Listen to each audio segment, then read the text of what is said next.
Sometimes I wonder, what if Drake released the Aaliyah album? If it wasn't for Tony, oh. Guys, welcome back to my channel. Today, I have another interesting topic, and this has been a topic that I feel like over the years has been swept under the rug, but back then, like 8 years ago, it was a big deal. And this is about, remember when Drake tried to release that Aaliyah album back in like 2012? And it was a big spectacle, and everybody was mad, and everybody made a big, it was all over the headlines, and it came out to the point where Aaliyah's mother was against it. So Drake's producer was like, oh, once I found out her mother was against it, I didn't want to do it no more. And the whole thing was shelved, canceled, declined. Everything was done with it. We all know Drake is a big Aaliyah fan. He's maybe one of the hugest stands out there as a celebrity, right? Who back then he used to publicly announce his love for her and everything like that. But because of that album and because of his obsession, and he had the tattoo on his back of her, it became a trend to like make fun of him for his love for Aaliyah. So now he doesn't even show public love for her like that anymore. Shout out to my people on Twitter, because this discussion really started from them, and I joined in and we was going back and forth. But I thought about it and I was like, Drake would rather be a trendy rapper than being a rapper known to be obsessed with Aaliyah. Like, you know what I'm saying? Like, as far as his brand and everything like that, you don't want to be known as that rapper obsessed with Aaliyah who died 20 years ago. Because it's just like, people see it's creepy, it's weird. He want to be known as the trendy rapper he is today, the most mainstream rapper out now. But I thought about it and I was just like, what if Drake released the Aaliyah album? Because so many people was against it. But to be honest, I did my unpopular opinions about Aaliyah like a few months ago. One of my unpopular opinions is that I would have liked to listen to it. I didn't have no problem with Drake doing an Aaliyah album. And this is where I feel like this is going to be a great discussion in the comments, because it's like, did y'all really have a problem with Drake doing the Aaliyah album? Now listen, I'm going to talk about both sides, because I know how it is, why people was mad, but then also see the perspective of people who wanted to hear it, like me. And some people was in the middle. And here's the thing, right? Aaliyah's legacy is on crutches. So that Drake album he was doing with her unreleased music and everything, I feel like that would have been a gateway to her music being released now on streaming services, things like that. I'm not saying that because Drake did an Aaliyah album with her unreleased vocals, he was just going to buy her whole catalog, or he was going to make some type of deal with Reservoir Media to have her music released, because it's not that easy, right? But I feel like that would have been a real huge step. Look at Drake now. Drake is the most mainstream rapper in the world. I can't think of no other rapper more mainstream than Drake, right?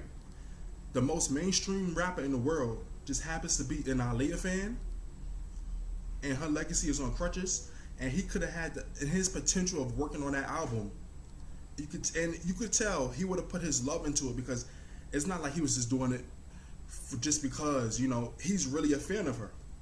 I don't want to make it seem like Aaliyah fans just catch the first bone thrown at them because we're so desperate for Aaliyah music or anything involved with her. But her legacy is not in the best place. Because I remember when Enough Said dropped and it had them unreleased Aaliyah vocals, it was a big thing, and people was like, oh, I'm loving hearing Aaliyah's voice again, and and then people was mad because Drake did his type of rap, and he got that.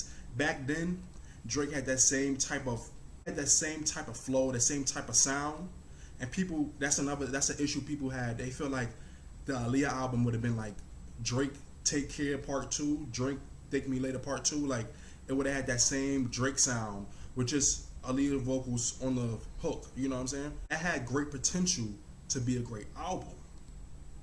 But people were so against it, and people was making it seem like Missy and Timbaland are like the only ones, they're the gatekeepers of her music. They're the only ones who can really, bring the Aaliyah sound out. And here's the thing, I'm gonna say this, I said it before. Aaliyah decided to work with Missy and Timbaland. She helped launch their careers into the big mainstream audience. After that album, everybody wanted to work with them, right? 1 in a Million. When Missy and Timbaland worked with Aaliyah for 1 in a Million, they helped rebrand and relaunch her career, because after the whole first album, y'all know what I'm talking about, she was blackballed and people didn't really want to work with her. That album, then it was a reciprocal relationship. They helped each other. And on the third album, Timbaland did some work for her, and Missy Elliott didn't really work on that album. It's just Missy really didn't work on the third album. It was Timbaland that did like 3 songs. But I feel like, One in a Million was what it was. That was great, revolutionary, history making. And the third album, Timbaland did some songs on that, like I said. But if you really listen, some of her other songs she did, which is great, iconic, classic, legendary to this day, it was from other producers. It just so happened that Missy and Timbaland became so popular that it's like, people associate Aaliyah directly with them, like Missy and Timbaland, Aaliyah, Missy and Timbaland, Aaliyah, the trio, the super duper friends. It just became like they were just instantly linked to each other, right? But I feel like people was like, oh, Missy and Timbaland should be doing it, Missy and Timbaland should be doing it. But I feel like Missy Elliott repped hard for Aaliyah. She still reps hard for Aaliyah. She used to wear her face on the shirts. She used to have her face in the music videos, everything like that. She still shouts her out when she wins awards and on Twitter. Timbaland, he, does his little Instagram posts here and there. La la la la.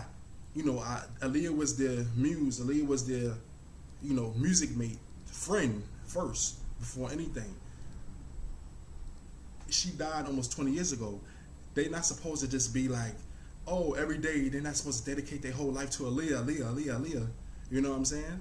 But I feel like over the years, has Missy and Timbaland really been fighting for Aaliyah's music like that?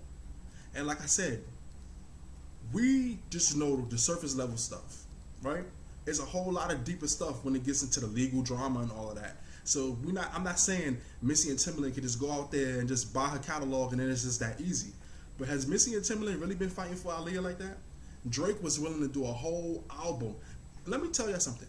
If Drake was in the position where he could have did a whole Aaliyah album with her unreleased vocals and produced it, what was stopping Timbaland and Missy?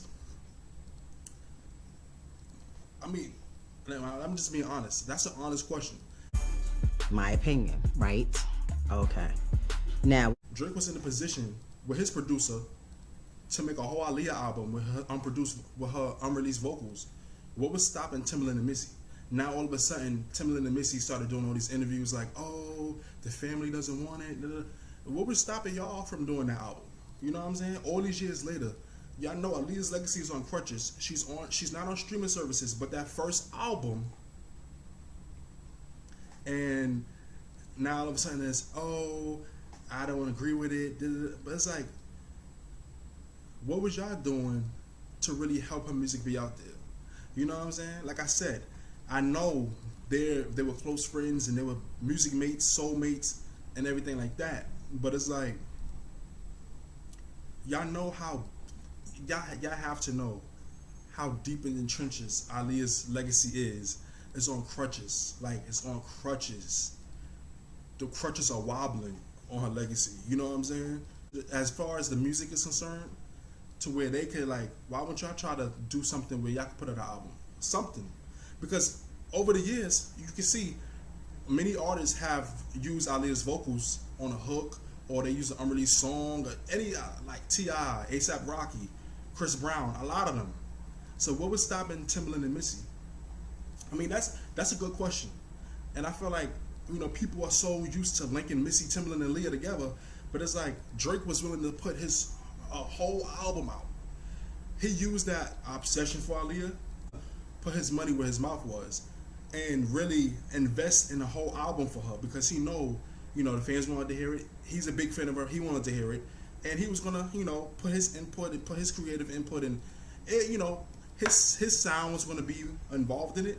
But imagine, Drake is the most mainstream rapper in the world, and he's like reintroducing Aaliyah to the masses. The fans like us, we already know who Aaliyah is, but imagine the reintroduction. Imagine how good that would have been for her brand, for her name, for her legacy. And it's just like people just, people just dismissed it and made it a big, huge thing. Like, even look at this interview Drake did right here. New York Times said it was almost an obsession or a fixation for you, Aaliyah. What is it about her that has moved you so much? You know, I wear in-ears to perform, and her picture is on my in-ears as well. Really? Yeah, so she's like, you know, always in my ears. I would say this is a fixation, actually. Yeah. The choices she makes melodically speak to my heart a lot. You know, me and 40 make most of my music together, and we both have like a mutual love for Aaliyah. Now you see how she tried to make it seem like he was so obsessed and he was so crazy and weird and creepy.